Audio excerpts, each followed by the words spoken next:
Good day, everyone.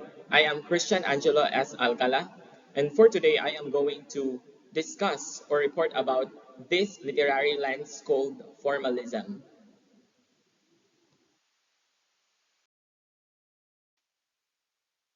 Here are the key features of my report. I am going to narrate about the history and background of formalism approach and its proponent. I will also discuss the function of formalism, features of formalism approach, characteristics of a formalism approach, strengths and weaknesses of formalism, and a literary discussion of the poem Never Stop Being You by Terry Boucher.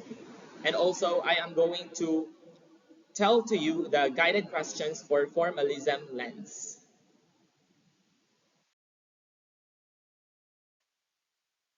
So here are the information about the history and background of formalism approach. So formalism in literary studies was not merely about formal elements of literature, though it stressed the importance of studying form. In fact, it proclaimed the unity of form and content by emphasizing that in a literary work, the former cannot properly be understood when separated from the latter and vice versa. At the same time, formalism stressed the need to view literature as an autonomous verbal art, one that is oriented toward itself. Thus, formalism addressed the language of literature and established the basis for the origins and development of structuralism in literary studies.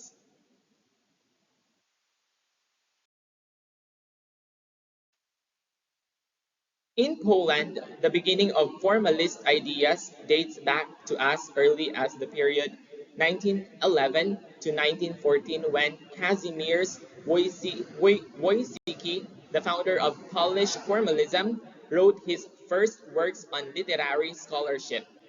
Yet, despite its early indigenous beginnings, formalism in Poland had to wait until the mid 1930s to take concrete shape as a Polish formalist school, which had two centers.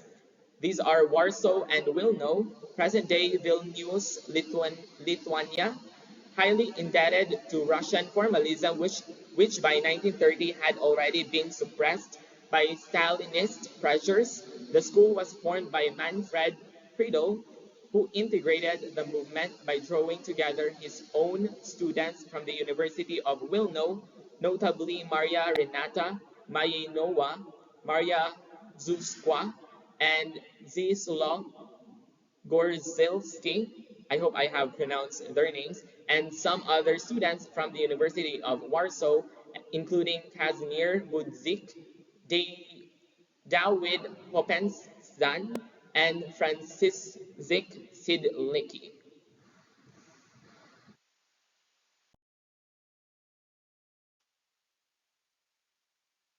So what is the function of formalism in literary criticism? So the goal is to understand a text through the formal elements the writer used. So we all know that there are literary genre of literature. So these are drama, poem, or short story. For example, if you are going to analyze poetry, it is, as a literary critic, you should be well versed about the elements of poem, such as you are going to be proficient in identifying if the poem is a free verse or a blank verse, its rhyme scheme, rhythmic pattern, and then what is or are the literary devices or figurative language that the author or the poet is using in establishing his poetic masterpiece. And say for instance, if you are going to analyze a short story,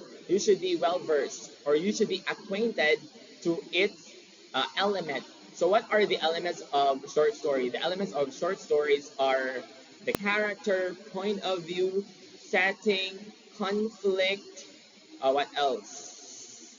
Those elements. Because that is the function of formalism when criticizing that literary genre.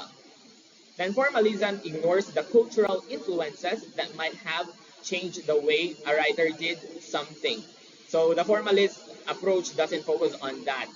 Uh, you in the formalism perspective, you will not interpret, or you are not going to discuss about its historical background, its political implication, and you are not going to delve or dive into those aspects because your focus is the of how the author or the writer had constructed his or her literary masterpiece.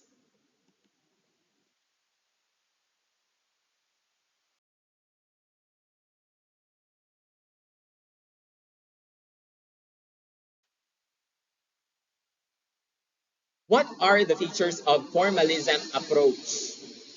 In literary theory, formalism refers to critical approaches that analyze, interpret, or evaluate the inherent features of a text. These features include not only grammar and syntax, but also literary devices such as meter, and tropes. So that is the focus of formalism. You are going to identify as a meticulous literary critic. You are going to scrutinize as to what are the figurative language that has been implemented by the writer, if he or she uses simile, metaphor, personification, paradox, um, alliteration, assonance. There are so many literary devices that we have learned in our previous grade level. So that is another focus of formalist approach when you are going to analyze a poem, for instance, or a short story.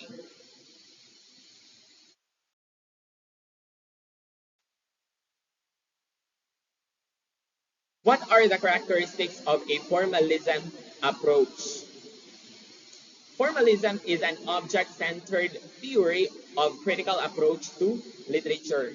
It focuses only on the work itself and completely ignores the author of the work, time, and background information of the work. So wala ni siya nag-focus sa autobiography or the biography of the author.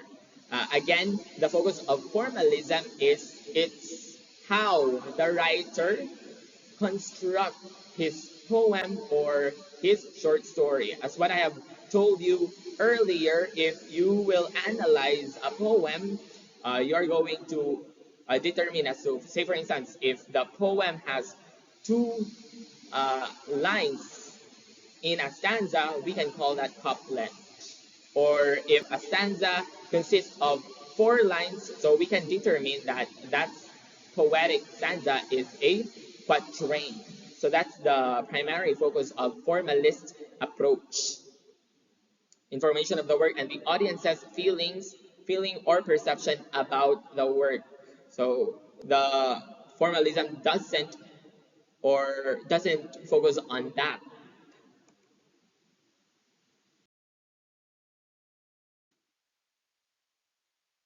So here are the strengths and weaknesses of formalism. So the advantage is this approach can be performed without much research, and it emphasizes the value of literature apart from its context. In effect, makes literature timeless. Virtually all critical approaches must begin here. So this is the disadvantage. The text is seen in isolation. Formalism ignores the context of the work since your focus is its element and its literary devices.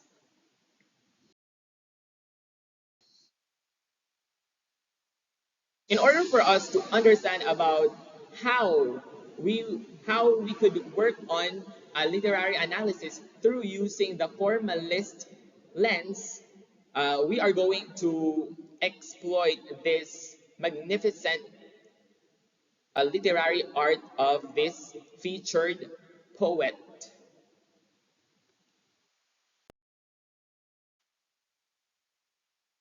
So this is constructed by Terry Brouchet. Never Stop Being You by Terry Brouchet. Never stop caring about the little things in life. Never stop dreaming and don't give into strife. Never stop wondering, are we on our own? Never stop thinking, has your spirituality grown? Never stop building bridges that lead to better tomorrows. Never stop trying and don't give into sorrow. Never stop feeling amazed at the beauty that surrounds you. Never stop hearing the music and don't give into the blues. Never stop pushing away negative thoughts that make you feel sad. Never stop looking at all the miracles we have had. Never stop loving the ones you hold dear. Never stop giving and don't give into the fear. Never stop smiling, but look forward to each new day. Never stop shining in your own special way. Never stop that all storms will clear. Remember, brighter tomorrows are always near. So, as you have observed the given poem, if we are going to analyze its structure per se, so how many lines are there in each stanza? So we can see 4 lines for each stanza. So this poem of Miss Terry Boucher has 4 stanza, and then the fourth stanza consists of 4 lines. So if we are going to categorize that, we can call that the stanza is called quatrain because quatrain has 4 lines. Then, as you have observed, never stop is always repeated in each line of each paragraph, except for the fourth stanza in the fourth line, wherein um, he had used another terminology or another word. So we could determine that the literary device that she used is repetition because there's a repetition of word never stop um, in each line. And then in the fourth stanza, fourth line, this is what you call as emphasis because striking this is the most striking line of his uh, poem. And then, if we are going to determine if this poem is free verse or a blank verse, we could identify that this is a blank verse because, as you have observed, we could create a rhyme scheme. And how are we going to determine the rhyme scheme of this poem? We could please observe the last word of each line if they have rhyme or if they have similar sounding. So when we are going to determine its rhyme scheme, we are going to put the alphabet letter. So life, strife, they are rhyme. So um, this, so this is A. So this is A, then never stop. Own, grown. As you have observed, the sound, stripe and own don't match its sounding. So we will put this as B. Then own, grown. So this is the rhyme scheme the first stanza. A, B, B. Then tomorrow's, grown, tomorrow's, sorrow. So this is another letter, another rhyme scheme. Because if we are going to look back to the first stanza, tomorrow's has no similar sounding from the previous words of the first stanza. Sorrows and tomorrows sounds the same. You blues, D and D. And then sad. I guess sad has no complementary sounding from the previous 2 stanzas, so we will indicate this as E. E, sad, had, E. And then dear, fear, E, F. F, then dear, fear, F, F. And then day, way, blues, you, sorrows. So the day, the enunciation day has no similar soundings from the three previous stanzas, so we will indicate another letter for this. A, B, C, D, E, F, G. Then this one is also G. A, B, C, D, E, F, G, H. Clear, near. H, H. So this is the rhyme scheme for the poem of Terry Bruchet. So that is how you do a formalist criticism or formalist lens in his poem. That is how you're going to do that in a formalism perspective. So you are going to focus more on its construction of how beautifully the poet constructed her poem. And then as you have observed and then another, based from what I have told you a while ago, if you can determine a literary devices that he had used aside from repetition, you could also um, add that to your analysis. As you have observed, the poet had just used a familiar terminologies or familiar diction. So that is how you do a formalist criticism.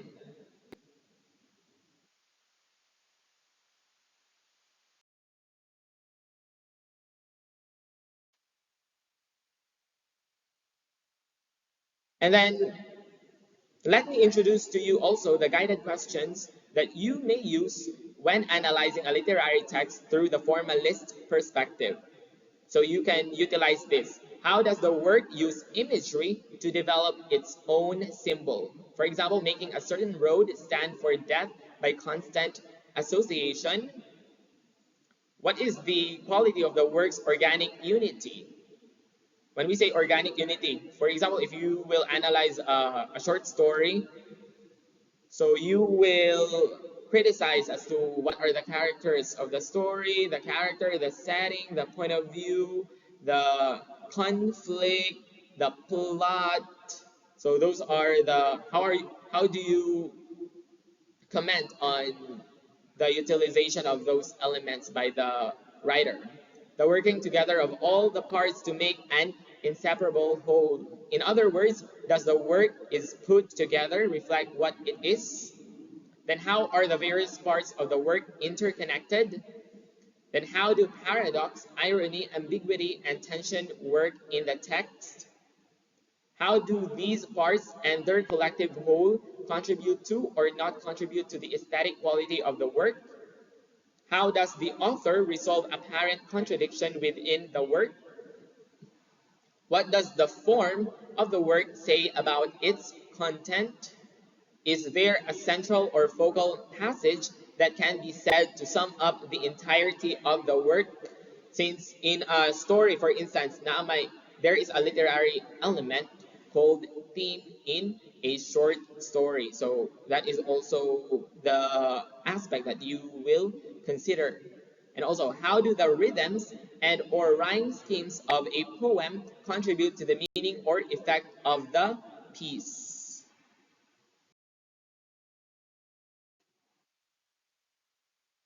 So those are the essential information about formalism approach. I hope that you have learned something from what I have presented to you. Thank you very much and God bless us all.